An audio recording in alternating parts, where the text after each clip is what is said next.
Assalamualaikum warahmatullahi wabarakatuh. Alhamdulillah, wassalatu wassalamu ala rasulillah. Segala puji dan puja kehadirat Allah subhanahu wa ta'ala, juga salawat dan taslim kepada Nabi besar Muhammad sallallahu alaihi wasallam. Pertama-tama saya mohon maaf karena terlambat teman-teman sekalian. Semoga saja menunggu di majelis ilmu dicatat pahala oleh Allah subhanahu wa ta'ala. Melanjutkan bahasan kita, kitab yang ditulis oleh Ibnu Qayyim Jauzi, Ad-Da' wad-Dawa, macam-macam penyakit hati yang membahayakan dan resep pengobatannya. Dan ini sudah ditahqiq oleh Syekh Ali Hasan bin Ali Al-Hilabi Al-Athari. Dan kita sudah sampai ke saya ulangi bahasan terakhir sekali tentang hadis Nabi SAW, di mana beliau sering kali mengulang-ulangi doa, yaitu ya muqallibal qulub tsabbit qalbi ala dinik. Maka para sahabat berkata, faqulna ya Rasulullah amanna bika wa bima ji'ta bihi fahal takhafu alaina. Wahai Rasulullah, kami telah beriman kepada anda dan apa yang anda bawa, maksudnya dalam agama atau dari agama yang benar ini. Apakah anda masih khawatir terhadap kami setelah kami beriman? Kami sudah meyakini anda sebagai utusan Allah, kami yakin Allah ada, kami yakin Al-Quran adalah kitab yang anda bawa. Qala na'am. Nabi SAW mengatakan iya. Innal quluba baina isba'ini min asabi'illahi yukallibuha kaifa sya'. Karena hati itu berada di antara dua jari dari jari-jari Allah. Dia membolak-balikkan sesuai yang dengan kehendaknya. Sesuai dengan kehendaknya. Dan ini teman-teman sekalian sebuah pelajaran penting. Tidak boleh seseorang bangga dengan keadaan dia. Ada banyak orang subhanallah baru saja belajar agama, mungkin setahun, 2 tahun, 5 tahun, 10 tahun, lalu dia menganggap dirinya sudah sangat hebat. Akhirnya dia menganggap remeh orang lain, atau menyalahkan orang lain, atau sibuk dengan keadaan orang lain, sehingga akhirnya dia pikir dirinya sudah mendapatkan hidayah. Syaitan bisa masuk ke dalam manusia dari dua pintu dosa. Ada dosa syahwat yang diikuti dengan hawa nafsu, seperti orang berzina dan yang sejenisnya. Umumnya orang kalau melakukan perbuatan dosa ini tahu dirinya kalau salah. Dan ini lebih mudah untuk bertaubat, karena dia setelah melakukan umumnya merasakan rasa takut, khawatir. Ya, Allah SWT berikan itu. Tapi yang masalahnya adalah dosa yang kedua, dosa syubhat.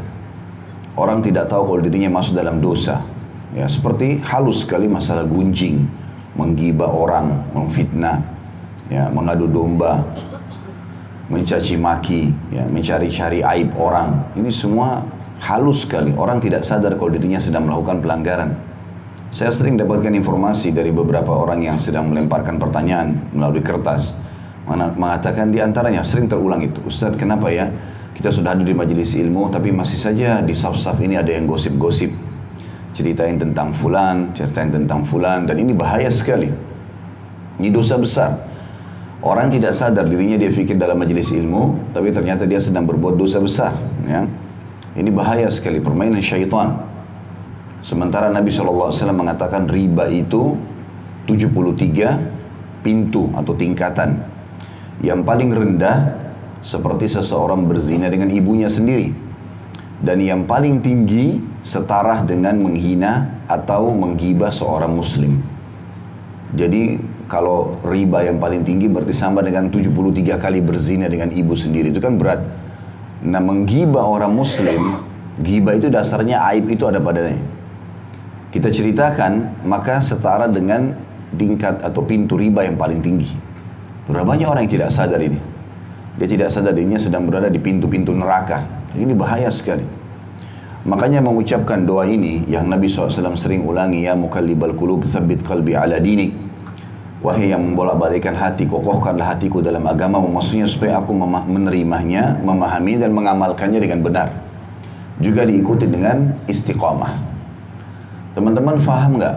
Kalau kita ingin mencapai atau mengikuti sebuah konteks atau konten, ya, atau apa, pertandingan maksudnya, perlombaan misalnya, untuk mendaftar gampang.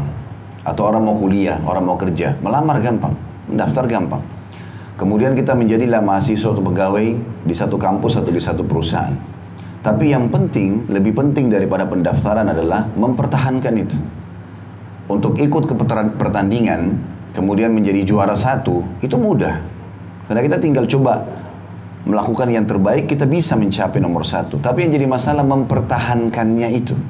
Bisa nggak orang juara satu terus? Kalau ada orang dari kelas 1 SD sampai dia selesai kuliah, itu selalu nomor satu, luar biasa orang itu. Berarti dia berhasil istiqomah. Karena ada orang hari ini bagus imannya, 1 tahun pertama bagus, tahun depan rusak semuanya. Maka ini yang bahaya. Sementara amal-amal kita dinilai oleh Allah Subhanahu Wa Taala di akhir hidup. Ya. Amal itu sesuai dengan khawatimnya atau ditutup dengan apa. Ada hadis yang masyhur. Ada seseorang yang berbuat perbuatan ahli surga sampai tidak ada jarak antara dia dengan surga kecuali 1 jengkal. Namun tertulislah baginya dia menjadi ahli neraka karena dia lakukan perbuatan ahli neraka. Di akhir hidupnya murtad misalnya. Lalu kemudian mati dalam keadaan kafir. Ini pernah saya ceritakan di pertemuan kita terakhir. Ada seorang muadzin di Mesir yang diceritakan kisahnya masyhur. Dia setiap 5 waktu sholat azan terus. Subuh, duhur, asar, maghrib, isya. Dan kita tahu muadzin pahalanya paling besar. Karena kalau imam dapat pahala makmum karena dia mengimaminya. Dan muadzin dapat pahala imam dan makmumnya. Tiap hari sholat azan 5 waktu. Tapi zaman dulu tidak ada pengeras suara kayak kita, belum ada mikrofon. Maka dia naik ke menara lalu azan dengan keras. Subhanallah, di dekat sebelah masjid ada rumah orang Nasrani. Waktu dia lagi mau azan, lagi nunggu, belum masuk waktunya, dia lihat ada satu perempuan keluar dari teras rumah itu. Dia tertarik. Syaitan narik hatinya, dia tertarik sama perempuan tersebut. Dia turun, dia pikir waktu azan belum masuk, dia turun. Lalu dia mengatakan, saya suka sama kamu, ke perempuan itu.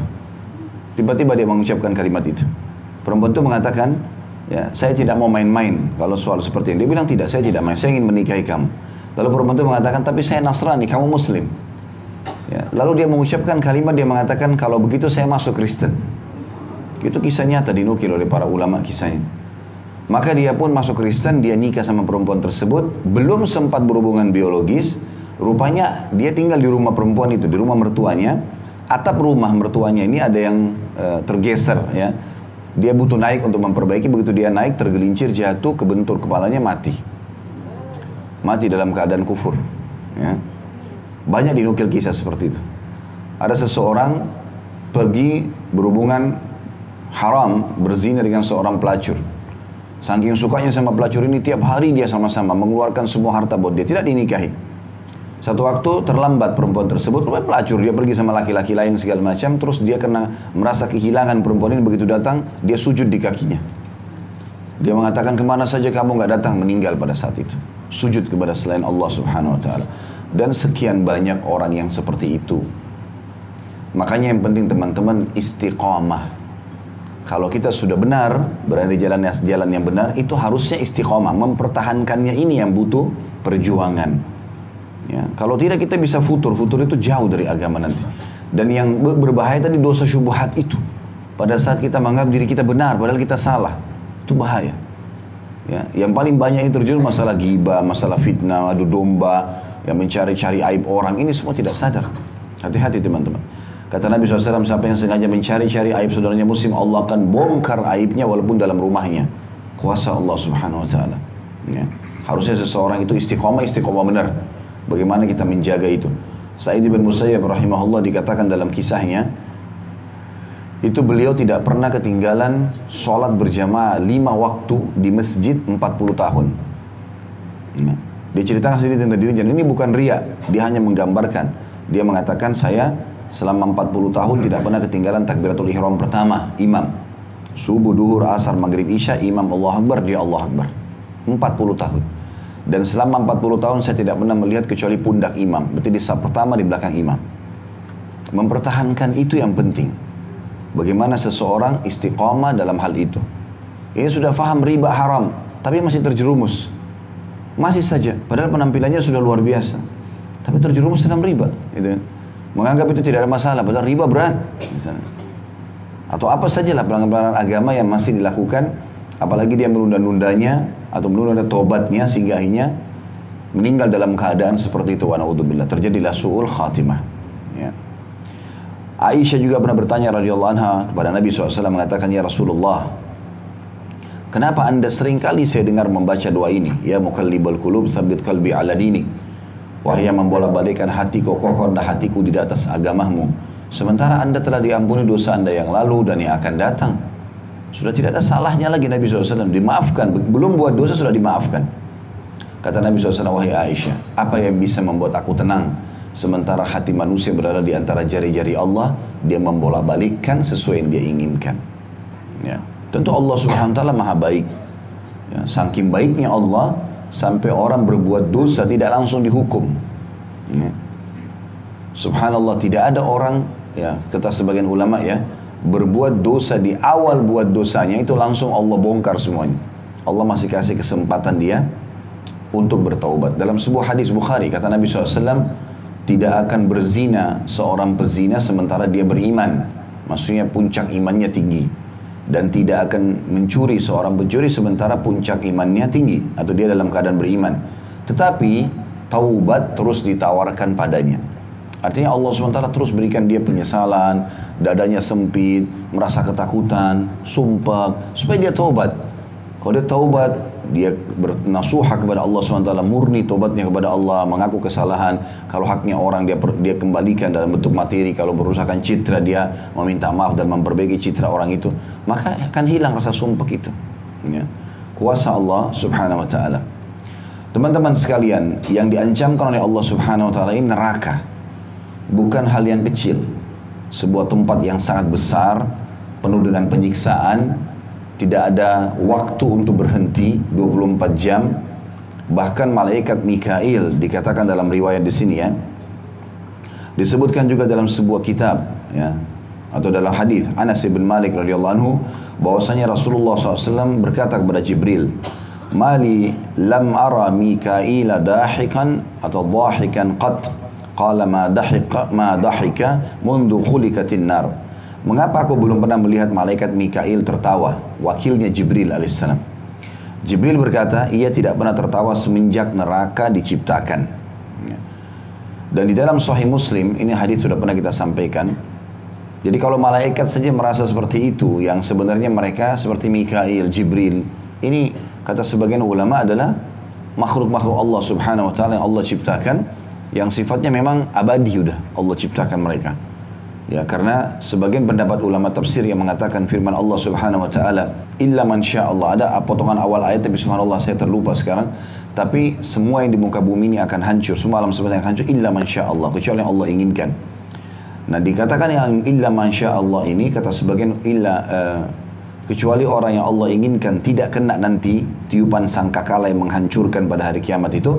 Kata para ulama, sebagian ulama tafsir adalah semua penghuni dari pelayan-pelayan di surga, karena para bidadari sudah ada sekarang di surga, surganya juga sudah ada, dan masuk dalamnya adalah malaikat-malaikat seperti Jibril, Mikail, pemikul singgasananya Allah, peniup sangkakala sendiri, ya. Ini semua itu Israfil namanya, itu tidak kena dalam atau dikecualikan oleh Allah Subhanahu Wa Taala.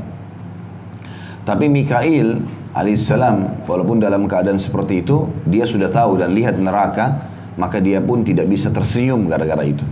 Bagaimana seseorang di antara kita selalu merasa aman, sehingga melakukan perbuatan-perbuatan dosa dan kemudian lalai, tidak segera memperbaikinya, tidak segera bertaubat, akhirnya Allah Subhanahu Wa Taala bisa masukkan dia ke dalam api neraka. Hadits yang masyhur riwayat Imam Muslim, ini sudah pernah kita sebutkan pada saat membahas masalah neraka, surga dan neraka dulu. Dari Anas radhiyallahu anhu yang mengatakan bahwasanya Rasulullah SAW bersabda, yu'ta bi an'ami ahli dunya min ahli an-nar fayusbagu fi an-nari sibghah thumma yuqalu lah ya ibna adam hal ra'aita khairan qat hal marra bika na'imun qat fayaqulu la wallahi ya rabbi wa yu'ta bi ashaddi an-nasi bu'san fi ad-dunya min ahli al-jannah fayusbagu fil jannati sibghah fayuqalu lahu ya ibna adam hal ra'aita bu'san qat hal marra bika shiddatu qat atau syiddatun qat fayaqulu la wallahi ya rabbi ma marra bi bu'sun qattun wala ra'aitu syiddatan qat. Dihadirkan salah seorang calon penghuni neraka yang sewaktu di dunia adalah orang yang paling banyak mendapatkan kesenangan. Ini pernah saya jelaskan adalah contoh orang lahir di istana raja, dari bayi sampai dia meninggal di istana terus, semuanya ada pedayang-dayangnya, pelayannya, pakaiannya, istana, apa saja dia inginkan ada. Tapi dari ahli neraka, orang kafir, lalu dicelupkan ke dalam neraka sekali celupan. Kemudian ditanya, setelah dicelupkan dikeluarkan, ditanya, Wahai anak Adam, apa kau pernah melihat satu kebaikan? Apakah pernah kamu merasakan satu kesenangan selama ini?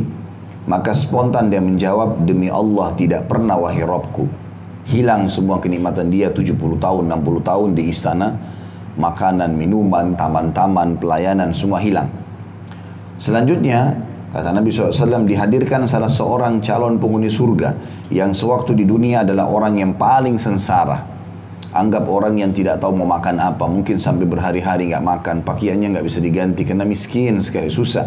Tapi Masya Allah, ahli surga, suka ibadah kepada Allah SWT, sholatnya tidak ketinggalan, tutup aurat. Lantas ia dicelupkan ke dalam surga, sekali celupan, anggap 60-70 tahun dia menderita di dunia. Lalu ditanya, wahai anak Adam, apa kau pernah melihat kesengsaraan? Apa kau pernah mengalami penderitaan selama ini? Spontan ia jawab, demi Allah tidak pernah wahai Rabbku. Aku tidak pernah mengalami kesengsaraan dan aku tidak pernah melihat penderitaan. Jadi teman-teman, kalau ada cobaan di dunia ini, kita harus faham juga, itu terjadi dengan hikmah Allah Subhanahu Wa Taala. Kalau kita sudah coba beriman kepada Allah SWT, menerapkan hukum-hukumnya, menikmati yang halal, mengerjakan yang diperintahkan, meninggalkan yang dilarang, lalu cobaannya datang, itu berarti peninggian derajat. Allah Subhanahu Wa Taala menaikkan kelas kita. Kita nggak mungkin naik kelas 1 SD ke kelas 2 SD tanpa ujian. Ujian akan mengetes kita, oh ternyata layak, dites lah. Gitu kan. Nggak ada orang yang tidak diuji di muka bumi ini. Kalau dia orang yang berbuat salah, cobaan itu datang untuk memberikan peringatan kepada dia. Kalau kamu salah nih, sekaligus pembersihan dosanya. Kalau dia orang kafir, maka itu murni peringatan saja. Karena belum bisa membersihkan dosa-dosanya. Gitu kan? Maka cobaan juga ini kalau datang, teman-teman sekalian, dia datang bisa karena dua sebab. Pertama sebabnya karena memang Allah SWT ingin mendatangkannya sebagai cobaan bagi dia. Atau memang karena kesalahan yang dia lakukan. Kalau cobaan dari Allah SWT, dia tinggal sabar. Misalnya tiba-tiba dia bangun sakit. Dia baik-baik utangin orang, orang tidak mau bayar. Nah, dia nggak punya salah. Maka ini kita harus tahu teman-teman sekalian, cobaan itu datang. Dan disitulah Allah Subhanahu Wa Taala ingin menguji iman kita. Kata Nabi SAW, siapa yang diuji oleh Allah, lalu dia ridha, dia terima, maka dia akan dapatkan keridhaan. Kalau dia murka, dia marah, menolak, maka dia akan dapatkan murka Allah. Allah SWT mengujinya, ya, diuji. Kalau cobaan itu datang karena dosa, maka ini juga peringatan dari Allah Subhanahu Wa Taala untuk dia supaya dia kapok, berhenti. Ya. Ini pernah saya kasih contoh. Kalau ada orang di antara kita teman-teman bahkan terbongkar aibnya di dunia, itu juga masih bentuk kasih sayang Allah. Karena Allah Subhanahu Wa Taala ingin dia memperbaikinya mumpung di sini. Nah, itu. Kalau enggak, di akhirat nggak bisa lagi diperbaikin. Ya, tiba-tiba dia ketahuan pernah mengambil barang ini, pernah melakukan ini, itu peringatan dari Allah SWT. Jangan ngotot. Jangan menganggap itu negatif, malah itu positif. Kita jadikan sebagai pelajaran, oh ternyata Allah SWT berikan kesempatan saya perbaiki. Udah, hubungan sama manusia kita minta maaf, ada haknya kita kembalikan, kesalahan sama Allah kita beristighfar, bertobat kepada Allah, selesai. Berarti Allah SWT ingin memberikan kesempatan kepada kita memperbaiki sebelum di akhirat. Karena kalau sudah di akhirat nggak bisa. Kata sebagian ulama, salah satu bentuk hukuman Allah yang paling berat bagi seorang hamba tapi tidak disadari olehnya adalah Allah Subhanahu Wa Taala palingkan dia dari ketaatan dan akhirnya ya, tercintakan pada dirinya berbuat dosa. Kalau teman-teman ada yang malas ibadah, malas sholat malam, malas ibadah, ya, malas baca Quran, malas hadir majelis ilmu, malas berbuat itu dan cenderung untuk melakukan dosa, ini berarti termasuk siksaan Allah Subhanahu Wa Taala. Allah Subhanahu Wa Taala berarti sedang marah dengan dia. Dia harusnya segera memperbaiki diri. Dan termasuk bentuk nikmat Allah yang sangat besar yang manusia juga banyak tidak sadari, justru termudahkannya dia untuk ibadah. Dia lagi lewat, tiba-tiba kupingnya dengar suara azan. Padahal lagi macet di jalan, gitu kan. Untuk berikan peringatan supaya dia sholat. Tengah malam dia terbangun. Ada orang miskin tiba-tiba datang minta sama dia. Kenapa nggak minta sama orang lain? Banyak sekali pintu-pintu yang Allah SWT bukakan supaya dia melakukan ketaatan-ketaatan tersebut. Tinggal bagaimana dia mau menerima atau tidak. Di dalam Musnad Imam Ahmad disebutkan di jilid 4 halaman 287, 288, 295 dan 296. Dan ini juga diriwayatkan oleh Abu Dawud di nomor 4754. Dari Al-Bara' ibn Azib radhiyallahu anhu, ia berkata, kami pernah keluar bersama Nabi SAW untuk menyertai jenazah salah seorang Ansar. Kami berhenti di kuburnya sementara liang lahatnya belum selesai dibuat. Rasulullah SAW kemudian duduk dan kami pun duduk di sekitar beliau. Hingga seolah-olah di atas kepala kami ada burung. Tanda kutip, menandakan suasana yang hening dan khusyuk. Ya. Jadi bukan ada burung yang terbang, tetapi orang-orang Arab kalau menganggap dirinya dalam keadaan khusyuk dan tenang, itu dia mengatakan di atas kepala kami seakan-akan ada burung. Ya. Di tangan beliau terdapat ranting pohon yang dipukul-pukulkan ke tanah. Yang terjemahan yang benar sebenarnya dikorek-korekkan tanah. Nabi SAW pegang ranting pohon lalu dikorek-korek tanah. Kemudian beliau mengangkat kepalanya dan berkata, mintalah perlindungan kepada Allah dari azab kubur. Beliau mengulanginya sebanyak 2 atau 3 kali. Lalu Nabi SAW melanjutkan, ketika seorang hamba mukmin menghadapi saat-saat berpisah dari dunia dan menghadap ke akhirat, turunlah kepadanya para malaikat yang berwajah putih dari langit. Ya, semoga insya Allah kita termasuk ini. Wajah mereka seperti matahari. Mereka membawa sebuah kafan atau hanut. Ya. Dan hanut itu adalah salah satu jenis minyak wangi yang biasanya digunakan untuk kafan dan jasad orang yang telah meninggal. Kemudian, atau dari surga ya, dikatakan turunlah malaikat kepadanya yang berwajah putih dari langit. Wajah mereka seperti matahari. Mereka membawa sebuah kafan atau, kafan dan hanut. Kain kafan dan hanut adalah wangi-wangiannya dari surga. Mereka lalu duduk di sekitarnya sejauh mata memandang. Selanjutnya datanglah malaikat maut. Ia duduk di sisi kepalanya dan berkata, keluarlah wahai jiwa yang tenang. Keluarlah menuju ampunan dan keridhaan Allah. Jiwa itu pun mengalir keluar seperti aliran tetesan air dari mulut bejana. Kemudian malaikat maut segera mengambilnya. Saat malaikat maut mengambilnya, para malaikat yang lain tidak membiarkan jiwa tersebut berada di tangannya walaupun hanya sekejap. Mereka segera mengambil dan meletakkannya di kafan dan hanut tadi, atau wangi-wangian dari kafan, atau untuk kafan yang dari surga. Hingga keluar dari jiwa tersebut bau harum seperti bau minyak kasturi yang terwangi yang ada di bumi. Mereka lalu membawanya naik. Setiap kali melewati sekelompok malaikat langit, mereka selalu ditanya, siapakah roh yang baik ini? Maksudnya para malaikat bertanya. Mereka menjawab, Fulan bin Fulan, dengan menyebutkan nama terbaiknya sewaktu di dunia. Hingga akhirnya mereka sampai ke langit dunia. Mereka pun meminta agar pintu langit dibukakan untuk jiwa tersebut. Lalu dibukakanlah pintu itu untuknya. Malaikat muqarrabun di langit. Makna muqarrabun, malaikat-malaikat yang sangat dekat dengan Allah. Lalu malaikat muqarrabun di langit tersebut turun mengantarkannya hingga ke langit selanjutnya. Demikianlah seterusnya hingga langit ke-7. Kemudian Allah yang maha suci dan maha tinggi berkata, catatlah kitab amal hambaku ini dalam Illiyin. Illiyin istilah tulisan atau kitab yang mencatat para penghuni surga. Dan kembalikanlah ia ke bumi. Karena aku menciptakan mereka dari tanah, aku pun mengembalikan mereka ke tanah pula. Juga darinya akan aku keluarkan mereka pada kali yang lain. Maksudnya aku bangkitkan nanti hari kiamat. Lalu Nabi SAW melanjutkan lagi, maka ruhnya dikembalikan ke bumi. Setelah itu datang 2 malaikat kepadanya, maksudnya dalam kuburannya. Malaikat yang bertanya, keduanya mendudukkan hamba tadi dan bertanya kepadanya, siapa Rabbmu? Rabbku adalah Allah, jawabnya. Apa agamamu? Tanya kedua malaikat tersebut. Ia menjawab, agamaku adalah Islam. Siapa laki-laki ini yang diutus kepada kalian? Maka dia menjawab, dia adalah Muhammad Rasulullah. Apa ilmumu? Aku membaca kitabullah, kata dia. Aku pun mengimani dan membenarkannya. Tiba-tiba terdengarlah panggilan dari langit, hambaku benar, bentangkanlah untuknya permadani dari surga, berilah ia pakaian dari surga, dan bukakanlah satu pintu menuju surga untuknya. Lalu Nabi SAW menyebutkan lagi, ia mendapatkan sebagian kesenangan dan keindahan surga, serta kuburnya dibentangkan sejauh mata memandang. Selanjutnya, datanglah seseorang yang bagus paras wajahnya, indah bajunya, serta wangi baunya. Orang itu berkata, bergembiralah dengan berita baik untukmu. Inilah hari yang dahulu dijanjikan kepadamu. Ia lalu bertanya, siapakah engkau ini? Wajahmu membawa kebaikan. Orang tadi menjawab, aku adalah amal solehmu.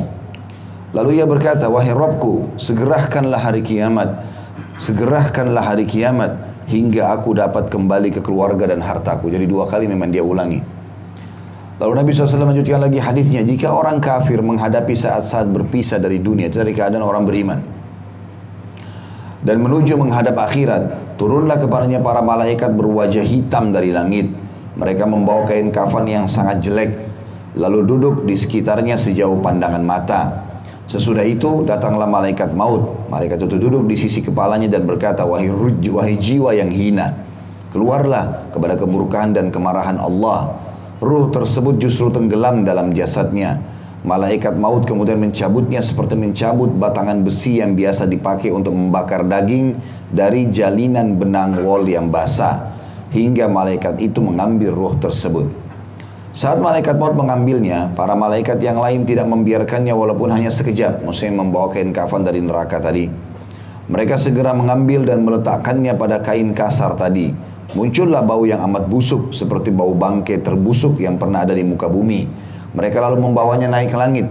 Setiap kali melewati sekelompok malaikat, mereka selalu ditanya, siapakah ruh yang buruk ini?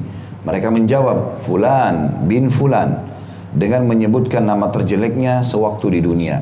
Mereka pun meminta agar pintu langit dibuka, tapi pintu langit tidak dibukakan untuknya. Setelah itu, Nabi Muhammad SAW membaca ayat Al-Quran untuk menjelaskan kejadian tadi dalam surah Al-A'raf ayat 40. A'udzu billahi minasyaitonir rajim. La tufattahu lahum abwabus samai wa la yadkhuluna jannata hatta yalijal jamal fi sammil khiyat. Al-ayat. Tidak akan dibukakan pintu-pintu langit bagi mereka dan mereka tidak akan masuk surga sebelum unta masuk ke dalam lubang jarum. Tentu lubang jarum sangat kecil. Benang aja susah kita masukkan. Bagaimana kalau unta masuk? Artinya mustahil. Ya, mustahil mereka masuk ke dalam surga. Selanjutnya Allah Subhanahu wa taala berkata, catatkan kitab amalku hamba, kitab amalnya di Sijjin. Sijjin nama catatan khusus untuk penghuni neraka. Di bumi yang paling bawah, lantas ruhnya dilemparkan. Kemudian Nabi SAW membaca surah Al-Hajj ayat 31. A'udzu billahi minasyaitonir rajim. Wa may yusyrik billahi faka'annama kharra minas sama'i fatakhtafuhu at-tayru aw tahwi bihi ad-rihu fi makanin sahiq. Barang siapa mempersekutukan Allah, maka seakan-akan dia jatuh dari langit, lalu disambar oleh burung, atau diterbangkan angin ke tempat yang jauh. Ruh itu lalu dikembalikan ke jasadnya. Setelah itu datanglah dua malaikat lalu mendudukkannya di dalam kuburan dan bertanya kepadanya, siapa Rabbmu? Ha, aku tidak tahu, katanya. Apa agamamu? Ha, aku tidak tahu. Ya. Kemudian siapakah orang ini yang diutus kepada kalian? Dia juga mengatakan, ha, aku tidak tahu. Artinya ini kebingungan dia untuk menjawab. Tiba-tiba terdengar panggilan dari langit. Hambaku berdusta. Artinya dia sebenarnya tahu, dia pernah dengar tentang Islam, dia pernah dengar namanya Allah. Ya. Bentangkanlah untuknya permadani dari neraka. Berikanlah ia pakaian dari api neraka dan bukalah pintu neraka untuknya. Ia pun merasakan panasnya neraka serta hawa panasnya. Kuburnya pun disempitkan hingga tulang-tulang rusuknya berantakan. Kemudian datang seseorang yang berwajah buruk, berpakaian lusuh dan baunya busuk. Orang itu berkata, bergembiralah dengan berita buruk untukmu. Inilah hari yang dijanjikan kepadamu. Siapakah engkau? Wajahmu mendatangkan kejelekan, tanya si mayit. Aku adalah amal burukmu, kata orang itu. Lalu ia lantas berdoa, si mayit mengatakan, wahai Rabbku, janganlah engkau datangkan hari kiamat. Disebut, maksudnya dia takut nanti jangan sampai hari kiamat masuk ke neraka. Ini aja sudah berat, apalagi nanti sampai hari kiamat. Disebutkan juga dalam sebuah lafaz dari Imam Ahmad, setelah itu dihadirkan kepadanya seseorang yang buta, tuli, dan bisu. Di tangannya terdapat palu godam, atau palu yang terbuat dari besi yang sekiranya dihantamkan ke sebuah gunung, niscaya akan hancur menjadi debu. Orang tadi pun memukulnya dengan satu pukulan yang membuatnya hancur menjadi debu. Ya. Allah mengembalikannya seperti semula, lalu orang tadi kembali memukulnya sebagaimana sebelumnya. Maka berteriaklah dia dengan teriakan yang dapat didengar oleh semua makhluk kecuali jin dan manusia. Al-Bara radhiyallahu anhu berkata, lalu salah satu pintu neraka dibukakan untuknya dan dibentangkan pula tempat tidur dari neraka. Di dalam Musnad Imam Ahmad ditambahkan juga, Imam Ahmad sebutkan di tempat halaman 294, bahwasanya Al-Bara berkata radhiyallahu anhu, saat kami sedang bersama Rasulullah SAW, beliau melihat sekumpulan orang. Beliau pun bertanya, mengapa mereka berkumpul? Salah seorang mereka menjawab, mereka sedang menggali kubur. Rasulullah SAW tampak waktu itu kaget dan segera berlalu dari hadapan para sahabatnya. Maksudnya Nabi SAW mendahului mereka menuju ke liang lahat itu. Setelah sampai di kuburan tersebut, beliau berlutut dan disaksikan oleh semua sahabat. Aku menyusul, kata Al-Bara radhiyallahu anhu, aku menyusul beliau dan berdiri di hadapannya untuk melihat apa yang beliau akan lakukan. Beliau pun menangis hingga tanah menjadi basah oleh air matanya. Beliau SAW lalu menghadap kami dan berkata, wahai saudara-saudaraku, persiapkanlah diri-diri kalian untuk hari seperti ini. Nah, tentu hadis-hadis ini meriwayatkan tentang masalah harusnya seorang muslim hati-hati. Tadi sudah kita jelaskan harus dia istiqamah selama dia di dunia dan dia harus sadar dia akan menghadapi hari kematian. Ingat teman-teman, sesehat apapun badan kita, setinggi apapun jabatan kita, sepintar apapun kita yang kita anggap pintar, sekaya apapun kita, kita akan masuk ke liang lahat yang 1 kali 2 meter itu. Semua akan kita tinggalkan. Ini informasi ini jangan dianggap sebuah dongeng yang sedang diceritakan. Ini wahyu. Bapak Ibu digerakkan oleh Allah SWT untuk datang pagi ini di sini untuk mendengarkan, dan ini peringatan dari Allah. Bentuk kasih sayang Allah sampainya informasi kepada kita. Kalau seandainya Allah tidak ingin sampai kepada kita, kita jadi tidak tahu. Akhirnya jadi lalai. Gitu. Ini harus ditangkap sebagai sebuah pelajaran. Orang mukmin yang cerdas, masuk di kupingnya informasi dicantolkan di hatinya. Lalu dia jadikan sebagai pegangan hidup. Jangan masuk telinga kanan, keluar telinga kiri. Seakan-akan ini sudah pernah didengar, ini sudah saya tahu, kemudian selesai. Tidak pernah dijadikan sebagai prinsip hidup. Ini keliru. Sehebat apapun sekali lagi kita jaga kesehatan kita, ya secantik apapun, segagah apapun paras wajah kita, tetap juga akan habis dimakan oleh tanah nantinya. Maka harus hati-hati. Di dalam Musnad Imam Ahmad dikatakan juga, ini disebutkan di jilid 5 halaman 348 oleh Imam Ahmad rahimahullah, dari Ibu Hurairah radhiyallahu anhu, ia berkata, pada suatu hari Rasulullah SAW mendatangi kami. Beliau menyeru sebanyak 3 kali, wahai sekalian manusia, apakah kalian mengetahui perumpamaan antara aku dan kalian? Maka para sahabat menjawab, Allah dan Rasulnya lebih mengetahui. Beliau SAW melanjutkan, sesungguhnya perumpamaan antara aku dan kalian bagikan satu kaum yang takut terhadap musuh. Mereka lantas mengutus seseorang untuk mengamati musuh tersebut. Ia pun melihat musuh itu dan bergegas kembali untuk mengingatkan kaumnya, karena takut apabila musuh menangkapnya sebelum ia mengingatkan kaumnya. Ia pun berlari hingga terengah-engah, bahkan sampai terjungkal karena tersangkut pakaiannya, sambil menyeru, wahai manusia, musuh kalian telah datang. Wahai manusia, musuh kalian telah datang, sebanyak 3 kali. Ya, artinya Nabi SAW ingin memberikan gambaran tentang beliau.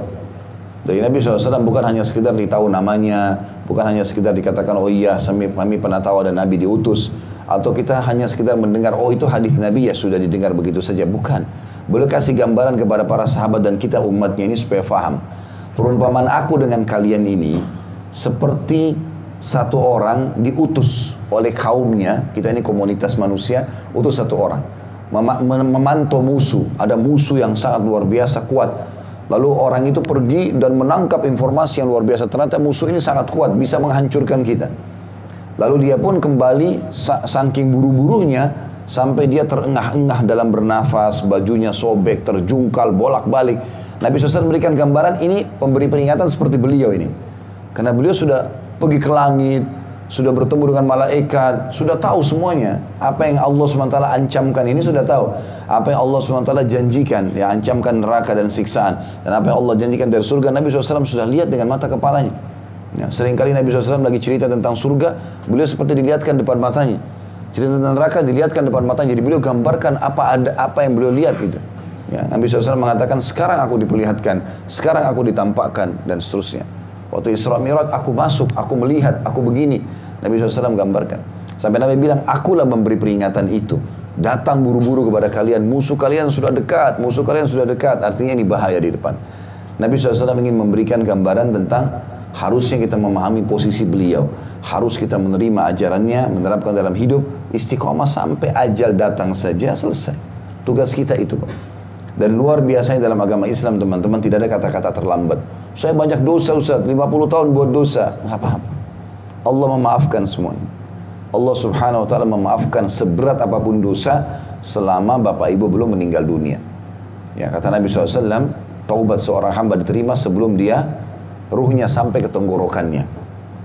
Di sini alhamdulillah Allah masih pagi ini memberikan kita nyawa, kita masih bisa mendengar, masih bisa berbicara, maka kesempatan taubat nasuha. kepada Allah SWT. Allah SWT tahu bagaimana menilai taubat itu. Walaupun kita masih belum sempat ya memperbaiki hal-hal yang kita tinggalkan. Misalnya dulu kita tidak sholat, ya kita tidak melakukan banyak ketaatan, kemudian meninggal. Tapi sempat taubat, itu Allah lebih tahu. Allah SWT maha pemurah. Yang penting taubat. Ya, kalau masih kan hadis Bukhari, kata Nabi SAW, dulu ada orang sebelum kalian, atau ada seseorang, dia membunuh 99 jiwa, kemudian dia datang kepada seorang abid, ahli ibadah tapi tidak punya ilmu. Dia bilang, saya sudah bunuh 99 jiwa, apakah bisa saya taubat? Maka orang itu mengatakan, tidak mungkin. Kau telah membunuh 99 orang, banyak sekali. Maka dia membunuh orang tersebut, kata Nabi SAW, digenapkanlah 100 korbannya. Lalu dia datang kepada seorang alim, orang yang punya ilmu agama. Dia bilang, saya telah membunuh 100 jiwa, apakah Allah masih menerima taubat saya? Kata orang itu, tentu saja. Allah memaafkan semua kesalahan, walaupun kau sudah membunuh 100 orang. Gitu. Maka dia pun gembira, lalu dia niat taubat. Lalu dia minta nasihat. Apa nasihat anda? Orang itu bilang, tinggalkan negerimu, pergilah ke negeri ini. Ditunjuk di sana banyak orang soleh. Ini komunitas kamu tidak bagus, pindah ke komunitas yang baik. Maka orang itu pun jalan. Di tengah jalan mati. Orang itu meninggal dunia. Belum sempat berbuat amal soleh satupun. Penuh dengan dosa ini, tapi dia sudah taubat, dia ingin pergi ke sana, baru di sana dia mau belajar ibadah. Tapi dia sudah taubat, Allah SWT tahu niatnya. Meninggal tengah jalan, maka Allah mengutus kepadanya malaikat. Ada malaikat ya yang akan membawa tadi ya, ada dua jenis malaikat, ada malaikat yang membawa kain kafan dari surga dan yang membawa kain kafan dari neraka. Maka kata Nabi SAW, malaikat ini ada yang ingin membawanya ke neraka, ada yang ingin membawanya ke surga. Maka Allah utus malaikat ketiga penengah, mengatakan kepada keduanya, ya, coba ukur jarak langkahnya. Kalau langkah dia masih lebih dekat dengan negerinya yang dia buat dosa, maka malaikat yang dari neraka membawanya. Tapi kalau jarak langkahnya lebih dekat kepada tempat yang dia mau perbaiki amalnya, maka malaikat yang dari surga membawanya. Kata Nabi SAW, ini rahmatnya Allah. Kata Nabi SAW, lalu Allah mendekatkan jarak tempat yang dia mau taubat dan menjauhkan jarak negeri yang dia datang, sampai dikatakan dalam hadis perbedaannya cuma 1 jengkal. Maka yang membawanya adalah malaikat surga, ya. Yang penting taubat, teman-teman sekalian. Masalah kekurangan amal soleh, kita berusaha selama masih ada umur, tapi kembali dulu ke jalan Allah Subhanahu Wa Taala. Jadi kan peringatan-peringatan Allah sudah terlalu banyak kepada kita. Harusnya kita sadar dan berhenti. Dan ingat teman-teman, hati-hati, hubungan kita bukan cuma sama Allah saja, tapi ada juga hubungan dengan manusia. Dan ini berat. Ya. Jangan buat musuh, hati-hati. Kata Nabi SAW, akan ada buku pada hari kiamat yang dihisab oleh Allah, yang Allah tidak akan biarkan sampai pemiliknya mengambil haknya, yaitu permasalahan antara hamba-hamba. Ya, permasalahan antara hamba-hamba. Kalau orang ghibah kita, gunjing, fitnah, ambil hak kita, biarin aja, nggak apa-apa. Kitanya untung. Secara ukhrawiyah kita untung. Kita boleh ingatkan dia tidak mau dengar, ya sudah. Tapi jangan kita membalas kebodohan dia dengan kebodohan. Ada orang begitu. Dia digibah, dia juga gibah orang lain. Jangan, tidak usah. Nggak perlu, gitu kan. Dia harus memahami masalah ini. Makanya sering saya ingatkan banyak sekali riwayat-riwayat ya. Bukan cuma kita teman-teman. Jangan pernah berpikir di muka bumi ini kita nggak punya musuh. Kita mungkin tidak memusuhi orang, tapi orang bisa musuhi kita. Walaupun tanpa sebab, Ustaz. Walaupun tanpa sebab. Kok bisa? Nabi Muhammad SAW, siapa yang lebih baik dari beliau? Enggak. Manusia terbaik, Nabi, bahkan pemimpin anak Adam. Penutup para Nabi dan Rasul. Sempurna fisiknya, sempurna akhlaknya. Bahkan pembantunya Anas bin Malik mengatakan Nabi SAW tidak pernah marah-marah, bentak-bentak, berkata kasar baik pada istri dan pembantunya. 10 tahun. Bahkan Anas bin Malik mengatakan, belum pernah Nabi SAW mengatakan kepada saya, kenapa kau lakukan ini, kenapa kau tidak lakukan itu. Akhlaknya luar biasa. Sampai Aisyah ditanya, bagaimana akhlaknya Nabi? Kalau di luar rumah kami tahu, dalam rumah gimana nih? Aisyah saking tidak bisanya menggambarkan, beliau mengatakan, akhlaknya Al-Quran. Seperti Al-Quran berjalan di muka bumi. Fisiknya gagah, tinggi besar, kekar, jalur nasabnya bagus, akhlaknya bagus, dinobatkan jadi Nabi. Ada yang benci. Banyak. Bagi dakwah, pembohong, pendusta, penyihir, gitu kan. Nabi SAW bagi sholat dituangin kotoran hewan di kepalanya. Tapi Nabi SAW tidak balas keburukan dengan keburukan. Waktu Nabi SAW masih di Mekah, di depan rumahnya selalu dikasih sampah. sampah oleh Abu Jahal. Karena beliau tinggal di komplek elitnya orang Mekah lah istilahnya. Karena tinggal di rumahnya Khadijah.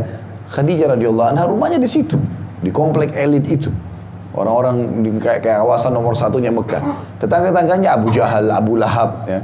Orang-orang tokoh-tokoh Mekah. Tiap hari sampah mereka taruh depan pintu rumah Nabi.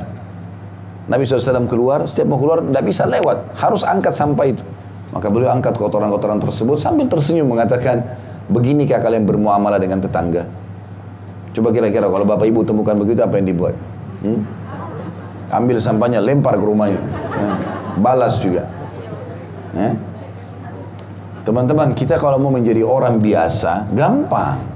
Orang biasa itu gini, apa kamu ini aja berantem? Balas juga, apa kamu berantem? Itu orang biasa. Emosi sama emosi. Ya. Orang buat masalah sama kita, kita juga buat masalah sama dia. Itu biasa. Kita mau jadi orang luar biasa. Orang luar biasa berbeda. Ya. Memang dia berbeda sekali. Perilaku-perilaku berbeda. Ada satu ulama tabi'in bernama Amir bin Abdullah rahimahullah.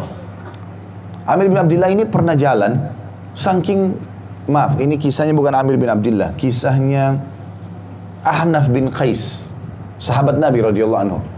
Sahabat Nabi ini terkenal sekali orangnya, bijaksana dan selalu bisa mengontrol diri, tidak emosional. Sampai Nabi SAW mengatakan, di dalam dirimu ini ada dua kebaikan yang Allah memang berikan kepada kamu. Dewasa dan bijaksana. Dia nggak pernah tanggapi. Dia kalau ada orang buat sesuatu nih, dia lihat, oh orang ini salah, udah didiamin aja sama dia. Dia nggak balas itu. Dia tahu ini ngapain saya mau ikutin orang bodoh gitu loh. Pernah sampai ada orang khusus bayar orang lain. Ini orang yang dibayar tukang caci. Jadi memang dia lisannya tajam, kasar, dibayar sama seseorang untuk mencaci maki dia. Sepanjang jalan dicaci maki, kamu itu begini, kamu itu begitu. Didiamin sama dia. Ini perjalanan pas mau masuk ke kota Basra di Irak. Begitu mau masuk kota, orang ini masih caci maki sama dia. Berapa lama perjalanan jauh itu terus caci maki, dibiarin aja sama dia. Dia ditanggapin. Dia tetap aja berzikir sambil jalan. Begitu dekat kota Basra dia bilang, dia balik ke arah orang itu lalu dia bilang, wahai saudaraku, masih ada nggak kata-kata kamu yang tersisa? Ucapin cepat sekarang. Sebelum masuk ke kota ini ada kerabat saya, ada teman-teman saya. Kalau mereka dengar, kamu bisa dihukum sama mereka. Akhirnya orang itu jadi malu sendiri. Lihat orang yang luar biasa berbeda. Mereka nggak tanggapi kebodohan dengan kebodohan. Tapi kan kita pegal Ustaz. Iya, tahu. Memang disitulah pahala sabar. Gitu kan? Kalau nggak ada cobaan, ya nggak ada pahala sabar gitu kan. Kalau mau jadi orang yang luar biasa, memang begitu. Harus lebih ekstra hati-hati. Dan orang subhanallah kalau terbiasa dengan hal-hal seperti ini, nanti dia akan sibuk terus dengan amal soleh. Amal solehnya ini akhirnya membuat dia melupakan kasus-kasus yang seperti ini. Dia tidak perlu lagi. Ada tadi yang saya sebutkan Amir bin Abdullah rahimahullah. Saya tiba-tiba terlintas kisahnya dia. Dia teman-teman sekalian, saking sukanya dengan amal soleh, sampai-sampai dia ingin agar amal soleh itu kalau dia masih bisa lakukan, dia sendiri yang lakukan. Dia terkenal seorang ulama tabi'in, muridnya Anas bin Malik radhiyallahu anhu. Terkenal dia salah satu julukannya adalah pimpinan para orang-orang zuhud. Ya. Jadi dia kalau ada jihad, dia pertama ikut. Dan kalau orang lihat dia, orang banyak ikut karena dia tahu ini ulama, orang bisa belajar, tanya. Dan kalau dia gabung di grup-grup, ada dulu zaman dulu dibagi-bagi pasukan depan, pasukan kanan, pasukan. Kalau dia mau bergabung di situ, orang itu pada gembira semuanya karena dia ulama. Ya. Dia orang bisa bertanya sama dia, bisa dimotivasi, bisa ikut ibadahnya. Karena ini memang mau cari mati syahid gitu kan. Maka kalau dia mau gabung satu grup, ada yang panggil dia bilang boleh, tapi ada syarat 3 dari saya. Saya mau ikut sama kalian. Apa itu syaratnya? Yang pertama, saya mau menjadi pembantu kalian. Tidak boleh ada yang bekerja apa-apa. Misalnya siapin makan, siapin minum. Kalian tinggal turun dari kuda, saya yang turunin pelana-pelananya. Ini berat tentu ya. Karena orang kan juga mau cari pahala, tapi dia mau lakukan itu. Yang kedua, saya jadi muadzin kalian. Tidak boleh ada yang azan selain saya. Karena dia mau dapat pahala. Kan kata Nabi SAW, kalau orang azan, apapun yang mendengar suaranya dari jin, manusia, batu, apa saja angin, semua itu jadi saksi hari kiamat. Ya. Yang ketiga, saya akan berinfak buat kalian. Kalau kalian setuju, ya, maka kalau harta saya sudah habis baru kalian keluarkan. Kalau tidak, saya yang berinfak. Tentu ini orang berat karena orang juga mau berinfak gitu kan. Tapi subhanallah, kata para ulama, orang kalau sudah terbiasa sibukkan diri dengan ketaatan kepada Allah SWT, dia menjadi orang yang luar biasa tadi, maka dia sibuk dengan amal-amal soleh. Dia sibuk dengan amal soleh. Dia juga dengan kesolehannya seperti itu kena masalah. Jadi Nabi SAW diuji oleh Allah SWT, orang-orang soleh juga diuji oleh Allah SWT. Amir bin Abdullah ini nggak ada salahnya sama sekali. Kerjanya dari rumah ke masjid. Ketemu orang, ngobrol dengan tenang, dengan santun, dengan baik.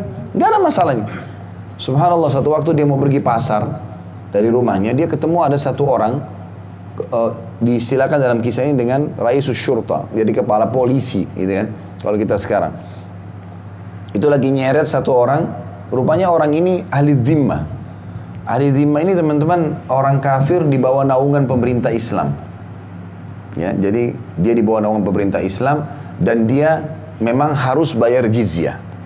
Artinya wilayah itu dikuasai oleh umat Islam dengan kekuatan, maka wilayah itu akhirnya dikuasai. Ada orang ahli dhimmah, ada orang yang masih di bawah naungan pemerintah Islam, tapi dia harus bayar jizyah, bayar upeti, karena dia nolak masuk Islam, gitu kan. Dan dia cerita diseret oleh kepala polisi ini, dan dia minta tolong, wahai muslimin, tolonglah saya, gitu kan. Kalian punya agama yang mengatur kalian. Dia tahu ahli dhimmah tidak boleh diseret begini, tidak boleh disakiti. Ya. Dia punya hak juga tinggal, gitu ya. Tidak boleh orang Islam mengganggu orang non-Muslim, tidak boleh. Tanpa udur, tidak ada masalah. Kalau di medan perang, kafir harbi, orang kafir keluar mau berperang, kita lawan dia. Tapi kalau kayak di Indonesia gini, lagi aman, nggak boleh kita ganggu orang kafir. Tidak ada sebabnya. Kata Nabi SAW, siapa yang menyakiti dhimmi, aku akan jadi musuhnya hari kiamat, kan. Mereka cerita Amir bin Abdullah rahimahullah ini, dengar itu, orang dia teriak-teriak, nggak ada orang yang bantu. Lalu dia dekati, dia mengatakan, sebentar, wahai pimpinan polisi, ada apa orang ini? Ya, ditanya, dia bilang tanya aja dia. Maka ditanya sama Amir, kenapa kamu ini? Dia bilang saya disuruh untuk melakukan satu perbuatan, gitu, ya, yang saya tidak mau. Lalu ditanya oleh Amir, apa kau sudah bayar jizyahmu? Dia bilang iya. Apa kau punya masalah? Kau buat masalah nggak sama pemerintah? Nggak ada. Ada masalahmu dengan salah satu dari kaum muslimin? Nggak ada. Terus Amir balik kepada orang itu yang bawa dia. Kenapa anda bawa orang ini? Amir tiba-tiba kaget jawabannya dia. Dia bilang saya memaksa dia untuk pergi kerja di kebun. Ya. Rupanya orang ini, bagian aparat keamanan ini punya atasan lagi, punya kebun, itu disuruh kerja orang ini secara paksa. Gitu. Maka karena dia dianggap orang kafir, disuruh bekerjakan begitu. Maka kata Amir, sebentar dulu, saya mau tanya, kamu ridho nggak dengan perbuatan itu? Kau mau nggak kerja itu? Kalau kau ridho ya nggak ada masalah gitu. Enggak, dia bilang saya nggak ridho, karena pekerjaan ini kebunnya luas, lalu kemudian saya dipaksa bekerja lebih dari waktu yang biasanya bekerja dan dikasih hasil sedikit sekali. Maka tiba-tiba Amir melakukan perbuatan yang unik di sini. Dia ambil surbannya, dibuka sama dia, diikat di badannya orang dhimmi itu, lalu dia mengatakan, lepaskan orang ini. Kata orang ini, yang orang polisi, ya, keamanan, aparat keamanan ini, enggak, saya enggak akan lepaskan. Dia tidak tahu siapa Amir ini, dia enggak tahu kalau ini seorang ulamanya, tabi'in gitu kan. Dia bilang, saya tidak akan lepaskan. Kata Amir, demi Allah kau akan lepaskan dia. Ya, enggak boleh, ini haram dalam Islam. Apalagi dia teriak-teriak, orang dhimmi ini bilang, wahai muslimin, selamatkanlah aku dengan akad-akad Nabi kalian. Maksudnya Nabi kalian kan tidak membolehkan seperti ini. Maka orang ini mengatakan tidak boleh, ributlah mereka. Orang-orang lihat Amir bin Abdullah, ini ulama. Maka datang membantu Amir. Rupanya si orang aparat ini karena tidak terima, dia buat laporan palsu. Di sinilah datang cobaannya. Padahal ini orang baik, gitu. Dia bela kebenaran. Dibuat laporan palsu. Kalau Amir bin Abdullah ini ada gangguan di dalam keyakinannya. Buktinya, dia tidak mau menikah sama wanita, dia tidak mau makan daging, gitu kan. Dan ada satu lagi, subhanallah, saya lupa, tapi ini laporan-laporannya dibuat, segala macam laporan yang tidak masuk di akal. Waktu itu kebetulan yang jadi khalifah Utsman bin Affan radhiyallahu anhu. Dikirimlah laporan ini ke Madinah. Utsman bin Affan baca, Amir bin Abdullah, ditahu ini ulamanya tabi'in, muridnya para sahabat-sahabat yang mulia, Anas bin Malik, Jabir bin Abdullah, ini orang terkenal. Maka kata Utsman bin Affan, kirim surat ke Irak, coba datangkan Amir bin Abdullah, tanya dia, kenapa dia lakukan semua ini, benar nggak? Dipanggillah dia, kemudian didatangkan, hai Amir, telah datang kepada kami laporan tentang anda ini. Rupanya orang tadi yang buat isu itu, ya buat laporan ini, apakah benar? Ada gangguan dalam akidah, keyakinan. Apa keyakinannya? Dia bilang kamu tidak mau nikahi wanita. Kenapa? Dia bilang, saya bukan meninggalkan menikah. Nah, Amir bin Abdillah tidak menikah sampai meninggal ya. Dia tidak menikah. Maka dia bilang, saya tidak menikah dengan wanita bukan karena saya menolak sunnah Nabi SAW. Tapi saya menganggap diri saya, kalau menikah, saya takut tersibukkan. Sehingga saya tidak lagi menuntut ilmu, tidak lagi sibuk dengan ibadah. Ini ijtihad pribadi, gitu kan. Tapi, kalau Allah Subhanahu Wa Taala mudahkan, maka saya akan lakukan. Terjawablah syubhatnya. Kenapa kau tidak makan daging? Dia bilang, saya tidak secara khusus mencari daging untuk saya makan. Tapi saya telah mendengar dari Umar bin Khattab radhiyallahu anhu yang mengajarkan kepada kami. Pernah Umar bertemu dengan salah satu dari teman-teman kami, dia lagi pergi ke pasar. Jadi Umar bin Khattab ketemu dengan seorang tabi'in mau pergi pasar, ditanya sama Umar. Umar cuma nanya, kau mau kemana? Dia bilang, saya mau ke pasar. Untuk apa? Saya pengen sekali makan daging. Maka Umar mengatakan, apakah semua yang kau inginkan kau beli? Artinya di sini bukan tidak boleh kau beli daging, tapi Umar bin Khattab ingin berikan sebuah kaidah. Tidak semua yang kita inginkan kita beli, gitu kan? Maka saya kalau ada daging saya makan, kalau nggak ada ya sudah gitu. Saya nggak makan. Maka semua syubhat dijawab oleh dia, gitu kan? Setelah dijawab oleh dia syubhat tersebut, maka dilaporlah kepada Utsman bin Affan. Utsman bin Affan bilang kalau begitu jelas tidak ada salahnya orang ini. Dan memang tanpa dia memberikan laporan pun kita sudah tahu siapa dia gitu. Tapi rupanya karena ini isu sudah menjadi sebuah fitnah yang tersebar sana sini. Maka akhirnya terjadilah dua kubu besar di Irak pada saat itu. Ada yang dukung Amir, ada yang tidak dukung Amir. Karena ini bagian orang-orang aparat ini banyak yang ya tidak dukung dia, seperti itulah. Maka hampir terjadi kekacauan. Maka Utsman bin Affan menawarkan kepada Amir, wahai Amir, bagaimana kalau kau pindah saja ke negeri Syam? Tinggal di negeri Syam, di sana ada Muawiyah bin Abi Sufyan, gubernur di sana, nanti akan memberikan kau tempat. Kata Amir, baiklah. Akhirnya Amir pun ya keluar dari kotanya dia di Irak, dari kota Basra dia keluar. Kemudian sebelum dia keluar rupanya banyak sekali orang-orang ikut. Hampir seluruh satu kota ikut dari masyarakat biasa nemani dia. Kenapa anda keluar? Tetaplah sama kami merindukan ilmu anda segala macam. Dia bilang sudahlah, ini perintah Amir Mu'minin, saya harus pergi ke sana. Dan dia pilih Palestina, kemudian dia meninggal di sana. Tapi yang jelas pada saat dia mau keluar, subhanallah, mereka mengatakan berikan kami kalimat nasihat sebelum anda pergi, gitu kan. Maka dia memberikan nasihat, dia mengatakan, ketahuilah bahwasanya kita akan berlalu dari dunia ini dan kita akan menuju ke akhirat. Nasihat tentang akhirat, lalu dia mengatakan, ya Allah, diangkat tangannya ke langit. Sesungguhnya aku memohon kepadamu untuk memaafkan semua orang yang pernah menyakitiku ini dan menjadi penyebab aku terpisah dengan kotaku dan orang-orang aku cintai. Lalu dia pergi. Tapi subhanallah, orang seperti ini pun ada cobaannya. Jadi kalau Bapak Ibu di muka bumi ini menganggap saya kalau jadi orang baik tidak ada yang ganggu, itu nggak mungkin. Cobaannya datang.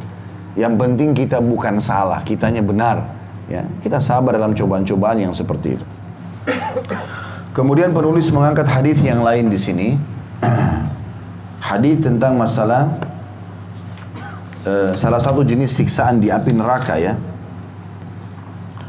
Dalam Sahih Muslim di hadis nomor 2002 dari Jabir bin Abdullah radhiyallahu anhu, beliau berkata, Nabi SAW bersabda, kullu muskirin haram wa inna Allah azza wa jal ahdan wa inna ala Allah azza wa jal ahdan liman syaribal muskira an yasqiyahu min tinatil khabal. Qila wa ma tinatul khabal? Qala araku ahlin nar au usaratu ahlin nar. Setiap yang memabukkan itu haram. Sesungguhnya Allah berjanji terhadap siapa saja yang meminum minuman yang memabukkan, bahwa ia akan diberi minuman dari tinatul khabal. Ada yang bertanya dari sahabat, apa itu tinatul khabal? Maka Nabi SAW menjawab, keringat atau cairan perasan tubuh dari darah dan nanah penghuni neraka.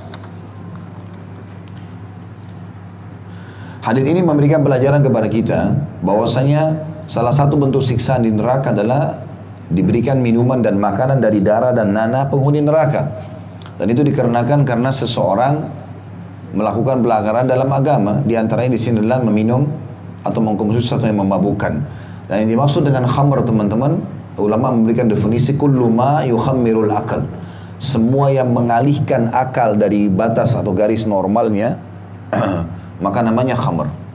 Maka namanya khamr. Jadi makanya masuk di sini tidak harus cairan ya, tidak harus minuman cairan, tapi masuk dalam juga obat-obat terlarang, narkotika segala macam, daun, pil, apa saja.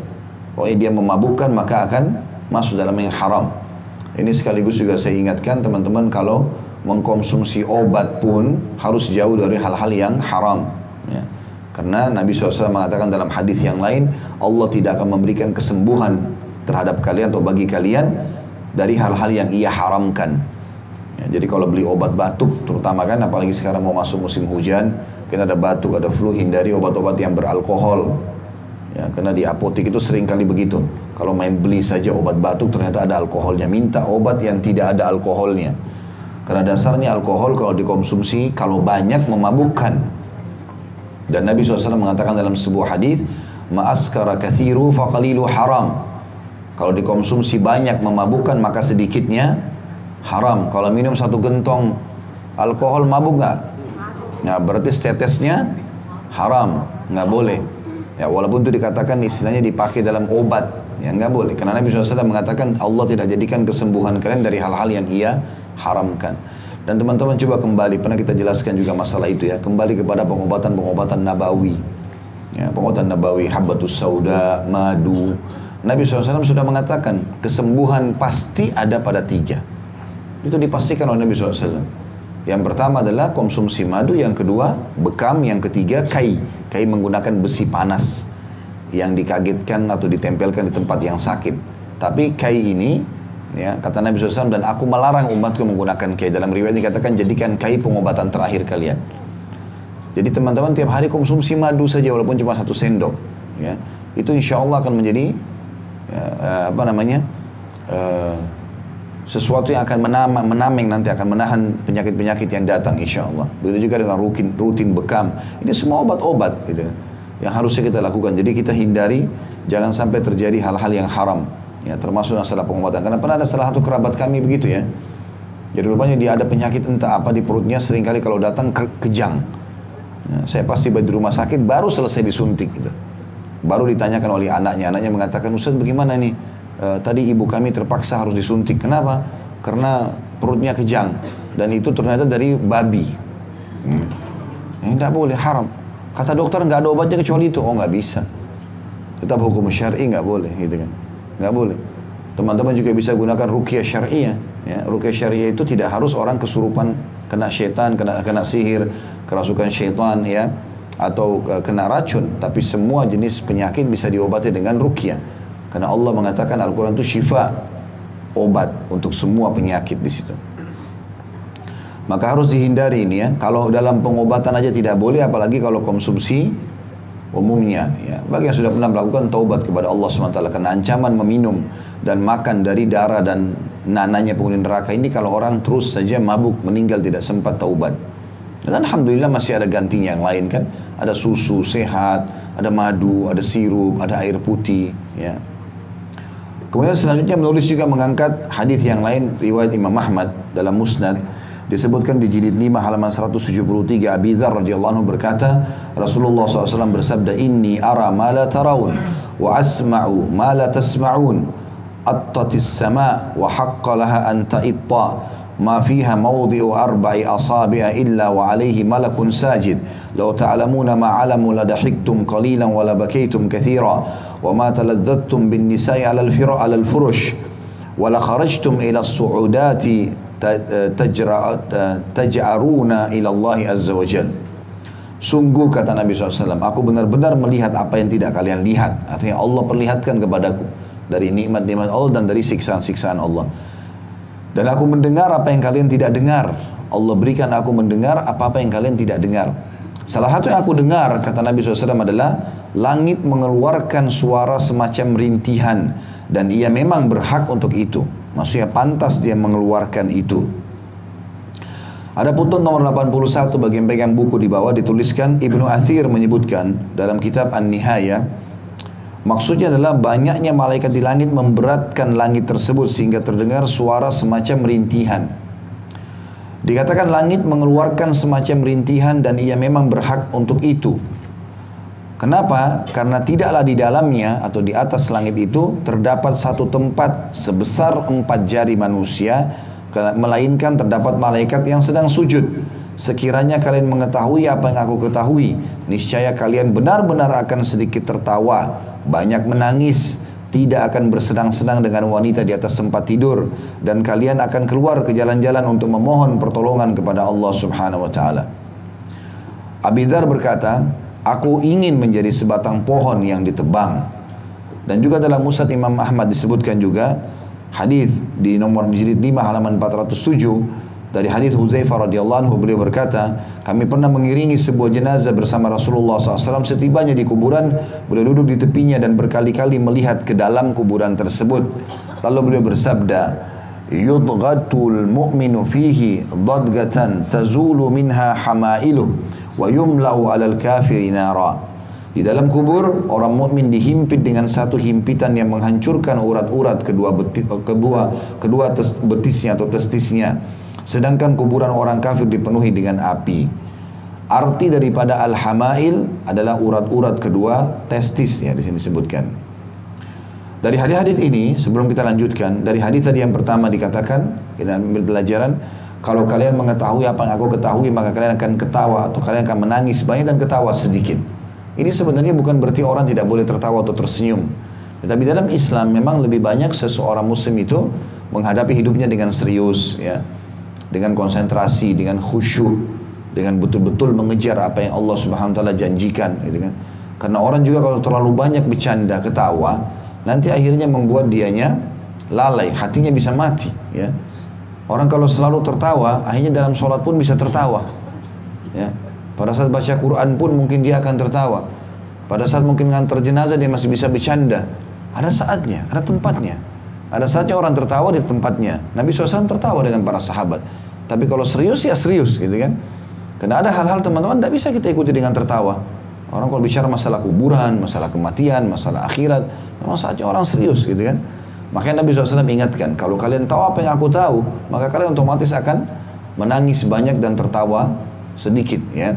Di sini maksudnya adalah menangis karena mengingat, ya, hukuman-hukuman Allah kalau dia berbuat dosa, dan mengingat juga rahmat Allah yang luas di akhirat sehingga dia berusaha mengejarnya. Dan makna daripada dan kalian tidak akan menikmati wanita di atas tempat-tempat tidur, yang dimaksud adalah tentu salah satu kenikmatan diberikan adalah biologis. Ini juga sunnah Nabi SAW, orang boleh lakukan dengan istrinya. Tetapi Nabi SAW ingin memberikan gambaran yang lebih besar. Kalau kalian tahu neraka itu, bisa-bisa kalian tidak akan menggauli istri kalian. Jadi di sini maksudnya menggambarkan tentang dahsyatnya keadaan siksa di akhirat nanti. Dan tentu kalian akan keluar ke jalan-jalan untuk memohon pertolongan dari Allah. Artinya tidak cukup dengan kalian sujud di tempat sujud, kalian akan berusaha di jalan-jalan, di gang-gang, di pasar-pasar, terus akan memohon pengampunan Allah Subhanahu wa taala karena beratnya siksaan yang Allah Subhanahu wa taala gambarkan. Abi Dzar setelah mendengar hadis ini mengatakan, aku berharap menjadi sebatang pohon yang ditebang karena tidak ada hisabnya pohon itu. Artinya ini bukan berarti tidak bersyukur menjadi manusia, tapi beliau memberikan gambaran, andai saja kalau jadi pohon saja diciptakan maka sudah selesai, tidak ada tanggung jawabnya hari kiamat. Dia pun selesai, musnah ya sudah, gitu kan. Tapi manusia tidak, dia bisa selamat, bisa celaka. Beruntunglah orang kalau memang betul-betul dia jadikan dirinya yang selamat. Juga Nabi SAW menjelaskan di sini bahwasanya orang mukmin pun akan merasakan himpitan kuburan. Maksudnya adalah kuburan itu akan menghimpit dia, kemudian lepas. Kata Nabi SAW pada saat mengantar jenazah Sa'ad ibn Mu'adz radhiyallahu anhu. Sahabat Nabi ini mati syahid, ya. Karena di perang Ahzab dadanya kena panah, dan panah itu dari arah musuh. Nabi SAW sempat mengkai beliau pakai besi panas karena darahnya ngucur terus, gitu kan. Yang jelas beliau radhiyallahu anhu meninggal. Maka waktu meninggal, Jibril datang menyampaikan kepada Nabi SAW mengatakan, wahai Muhammad, sesungguhnya arsy-Nya Allah goncang dengan matinya Sa'ad. Ini maksudnya kedudukannya dia di sisi Allah SWT sangat tinggi, ya, dibahasakan dengan bahasa itu. Maka sahabat semua pada kagum dengan Sa'ad, mengatakan luar biasa Sa'ad sampai arsy-Nya Allah goncang dengan meninggalnya, gitu kan. Lalu waktu diantar jenazahnya, kata Nabi SAW, waktu itu kebetulan ada orang yang mendapatkan baju yang mewah, yang bagus gitu, dan kemudian orang-orang pada kagum melihat itu. Kalau dalam riwayat dikatakan ada baju sebelum, pada saat itu sebelum mengantar jenazah Sa'ad, ada baju yang bagus sekali diberikan hadiah kepada Nabi SAW. Maka orang-orang kagum melihat itu. Kata Nabi SAW, sesungguhnya sapu tangannya Sa'ad di surga lebih baik daripada ini, gitu kan. Maka waktu diantar jenazah tersebut, waktu diturunkan di kuburan, kata Nabi SAW, andai saja ada orang yang bisa selamat dari himpitan kubur, maka tentu Sa'ad lebih pantas untuk selamat. Tapi orang mukmin akan dihimpit lalu kemudian terlepas dari himpitan tersebut. Ya, ini menggambarkan tentang keberadaan kehidupan yang ada di sana. Kemudian dalam hadis yang lain, juga masih dalam Musnad Imam Ahmad, ya, dari Jabir bin Abdullah radhiyallahu anhu, ia berkata, kami pernah pergi bersama Rasulullah SAW ke tempat Sa'ad bin Mu'ad ketika ia meninggal. Setelah Rasulullah SAW mensolatkannya dan jenazahnya diletakkan di dalam kubur, serta kuburan tersebut telah diratakan, beliau bertasbih, kami bertasbih dalam waktu yang lama. Sesudah itu beliau bertakbir, kami kembali bertakbir dalam waktu yang lama. Ada yang bertanya, wahai Rasulullah, mengapa engkau bertasbih kemudian bertakbir? Beliau mengatakan, laqad tadayaqa ala hadzal 'abdi salih qabruhu hatta farrajallahu an. Kuburan tersebut telah menghimpit hamba yang saleh ini hingga akhirnya Allah melapangkannya. Di dalam Sahih Bukhari di nomor 1251 penulis mengangkat juga hadis yang lain dari Abu Sa'id radhiyallahu anhu yang mengatakan bahwa Rasulullah SAW bersabda, "Idza wudi'atil janazah wahtamalaha ar-rijalu ala anakihim fa in kanat salihatan qalat qaddimuni wa in kanat ghaira salihah qalat ya wailaha aina tadhhabuna biha yasma'u sawtaha kullu shay'in illa al-insan walau sami'aha al-insan la su'iq." Ketika jenazah telah diletakkan dan diusung oleh orang-orang di atas pundak-pundak mereka, jika dahulu ia adalah orang yang saleh, maka ia akan berkata, ruhnya akan berkata kepada orang-orang yang memikulnya, segerakan aku, segerakan aku. Namun jika dahulu ia adalah orang yang tidak saleh atau bukan orang yang saleh, maka ia akan berkata, duhai celakanya aku atau celakalah aku, kemana kalian membawaku? Suaranya terdengar oleh semua makhluk kecuali manusia. Seandainya manusia mendengarkan, tentulah ia akan pingsan. Nah, ini tentu teman-teman sekalian memberikan gambaran kepada kita kalau memang ada kehidupan, ya, walaupun kita terlihat mati di dunia ini karena terpisahnya ruh dengan jasad, tapi sebenarnya kita hidup di alam barzah. Jenazah pun pada saat dipikul itu memang mengetahui kalau dia hidup, dia ada sebenarnya. Cuma saja kita tidak bisa mendengarkan suara dia. Dan Nabi SAW memberikan kita bocorannya, mengatakan bahwasan jenazah itu berbicara. Kalau dia orang saleh, dia mengatakan segeralah, segeralah, karena dia ingin pergi menuju ke taman-taman surganya, karena kuburannya akan menjadi taman dari taman surga. Jadi walaupun kita lihat kuburan itu batu nisan sama tanah, tapi bagi jenazah tersebut adalah taman dari taman surga. Kemudian kalau dia orang fasik atau orang kafir, fasik katanya muslim banyak dosa, tidak sempat bertaubat sebelum meninggal, wa naudzubillah, atau kafir, maka dia mengatakan celakalah, kemana engkau membawanya? Ya, karena dia tahu tempatnya penuh dengan api neraka, siksaan. Ya, Allah SWT memperlihatkan kepada dia. Kemudian penulis coba mengangkat riwayat yang lain berhubungan dengan masalah hari kiamat. Ya, ini semua tentu tujuannya untuk memberikan kesadaran, ya, agar seseorang muslim hati-hati selama melalui kehidupan dunia ini, ya, dia harus sibukkan diri dengan amal soleh dan jangan terus-menerus lalai dalam kesalahannya.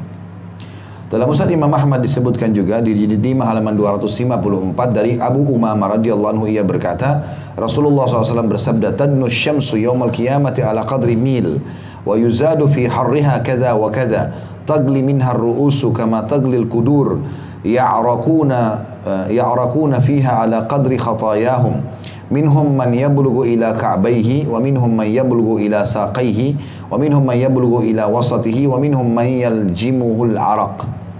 Pada hari kiamat nanti matahari akan mendekat hingga jaraknya menjadi 1 mil.